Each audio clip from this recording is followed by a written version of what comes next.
Ji hello and welcome to the biochemistry series. इसमें basically हम protein metabolism को discuss कर रहे हैं। पहले हम ट्रांस अमाइनेशन के प्रोसेस को दे सके कि वो कैसे ट्रांस अमाइनेशन के प्रोसेस में अमोनिया का जो ग्रुप है अमाइनो एसिड से वो कैसे ट्रांसफर होता है। अब हमने देखना है डी अमाइनेशन के प्रोसेस को, ऑक्सीडेटिव डी अमाइनेशन। ऑक्सीडेटिव का वर्ड यहाँ पे आ जाए आपको समझ आना चाहिए, या तो हाइड्रोजन का एडिशन हो रहा है, सॉरी रिमूवल हो रहा है, या ऑक्सीजन का एडिशन हो रहा है। अब हाइड्रोजन का रिमूवल बेसिकली यहाँ पे हो रहा है, जिसको हम ऑक्सीडेशन का वर्ड कह रहे हैं। वो कैसे?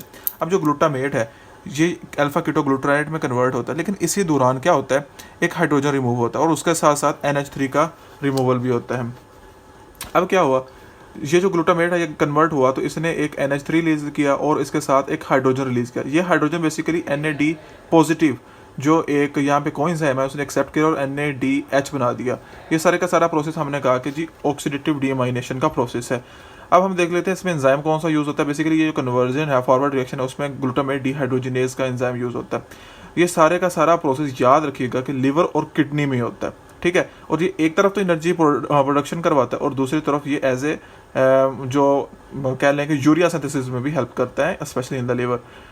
अब जो ये सारे का सारा प्रोसेस हो रहा है, ठीक है, ऑक्सीडेटिव डीअमाइनेशन, इसमें सबसे ज़्यादा इजीली अवेलेबल अमाइनो एसिड कौन सा है? वो है बेसिकली ग्लूटामेट। ओके, अब ये जो हमारे पास प्रोसेस है ऑक्सीडेटिव डीअमाइनेशन, ये कैसे हेल्प करता है अमाइनो एसिड्स की, कि जो अपना अमाइनो ग्रुप है वो डोनेट करें और वो डिफरेंट कंपाउंड्स की प्रोडक्शन में हेल्प करता है। जो इनसे अमाइनो एसिड निकलेगा, अमाइनो एसिड किस तरह निकलता है, इस प्रोसेस के थ्रू निकलता है। कोएंजाइम को बता चुके कि NADH वो कैसे हाइड्रोजन एक्सेप्ट करता है।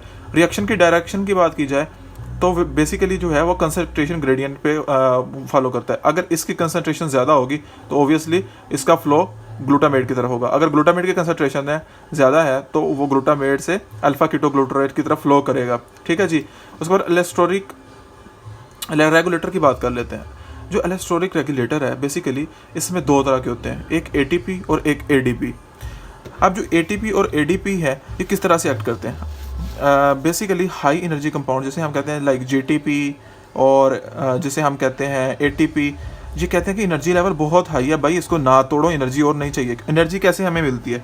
एनर्जी बेसिकली ऐसे मिलती है जैसे कि मैंने आपको कल बताया कि ये अमाइनो ग्रुप को रिमूव करते हैं, NH3 ग्रुप को, ठीक है, और यही एनर्जी का सोर्स होता है। सो एनर्जी सोर्स तब ज़्यादा यूज़ करेंगे अमाइनो एसिड्स को एनर्जी को बनाने के लिए जब एनर्जी लेवल लो होगा। तो हम कहेंगे जब GDP और ADP की कंसनट्रेशन ज़्यादा होगी तो ये एलेस्टोरिक एक्टिवेटर होंगे। ये क्या होंगे?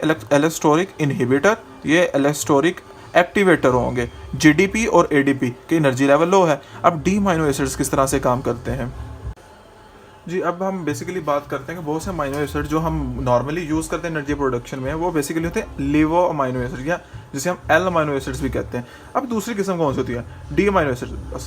एक्चुअली ये जो डी अमाइनो एसिड्स होते हैं ये एनर्जी प्रोडक्शन में तो रोल प्ले कर नहीं सकते। उसकी रीज़न ये है कि ये डाइजेस्ट नहीं होते हमारी बॉडी में, L तो हो जाते हैं, ठीक है। तो हम इनका क्या करते हैं भाई, जब ये एनर्जी प्रोडक्शन ही नहीं करवा रहे तो क्या होगा, एक एंजाइम होगा DAO एंजाइम, ठीक है, जो FAD लिंक्ड होगा, वो बेसिकली इन अमाइनो एसिड को तोड़ेगा। किस चीज़ में तोड़ेगा? अल्फा कीटो एसिड्स में, और उसके साथ तोड़ेगा NH3 में और H2O2 में, जो कि किडनी और लीवर के प्रोक्सिसोम्स में होता है।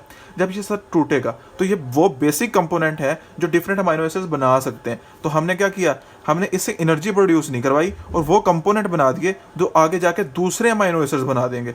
सो ये सारे के सारे कंपोनेंट उस साइकिल में गए और रीमाइनेट हुए और L आइसोमर में कन्वर्ट हो गए, उन आइसोमर्स में जो हमें एनर्जी दे सकते हैं। अच्छा, एक बात याद रखिएगा, जो DAO है बेसिकली ये एक डिजीज स्कैफरोरिया में होती है और जो डी अमाइनो ऑक्सीडेज है ये स्नेक विनोम में होता है।